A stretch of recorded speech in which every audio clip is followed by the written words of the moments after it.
Jaa, aga polüamooria on ikkagi selline ebaturvaline ja ohtlik suhtevorm.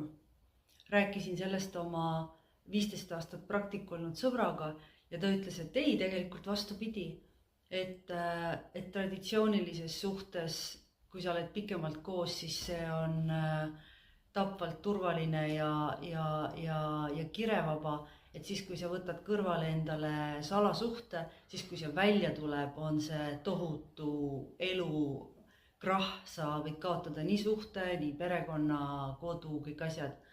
Aga et kui sul on teadlikult paarilisi oma põhipartneri teades kõrvalsuhe või on tal keegi, kellega ta kohtub ükskõik millisel pinnal, et siis see loob nagu sellist ka ootamatust ja põnevust suhtesse. Ja see tegelikult tuleb kasuks just nimelt põhisuhte kvaliteedile, kuna sa ei võta oma partnerit enam antusena. Selles on iva.